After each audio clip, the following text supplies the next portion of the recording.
Derechahang sinagot ng komedyanteng si Aura Brigela ang isang netizen na sumita sa kanya ukol sa pagpaparty nito.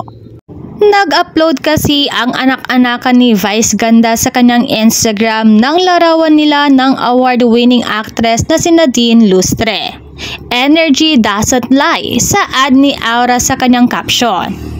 Agad namang umani ng samot-saring reaksyon mula sa kanyang mga kaibigan at tagahanga ang naturang larawan nila ni Nadine. Marami ang natuwa at pumuri sa dalawa, ngunit hindi rin talaga maiiwasang may mga tao na magkokomento ukol sa nagdaang issue ni Aura. Pinuna nito ang pagdalo sa event ng dalaga. Aura, party-party ka na naman dyan. Na naman, kapahamakan mo, comment ng netizen. Derechahan ngunit magalang naman itong sinagot ng dating child actor na si Aura Brigela. FYI po, I don't party anymore. Opening po yan ng new dance studio ng A-Team o Zero Studio.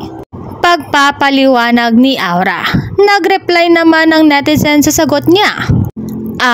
Okay po, ingat po lagi, say pa nito kay Aura.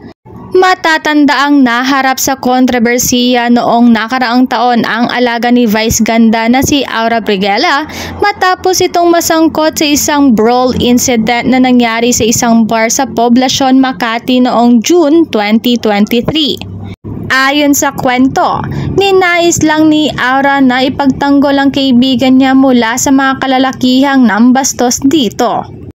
Ngunit naging malalang sitwasyon na nauwi sa pagkakadetain niya sa pangangalaga ng mga pulis mula sa Makati. Matapos makalaya ay naging mailap sa publiko si Aura at nagnilay-nilay sa mga naging aksyon niya na nagdala ng kapahamakan sa kanya na nakaapekto rin sa kahit papaano sa kanyang career last year. Samantala, ayon kay Vice Ganda, simula nang mangyari ang insidente, nakita niya ang malaking pagbabago kay Aura.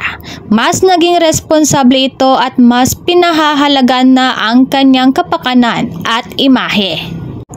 Naniniwala rin siya na ang mga pinagdaanan ni Aura ay nagpatibay sa kanya bilang isang tao at artista. Unang nakilala si Aura Brigela matapos mag-viral sa social media ang kanyang mga videos.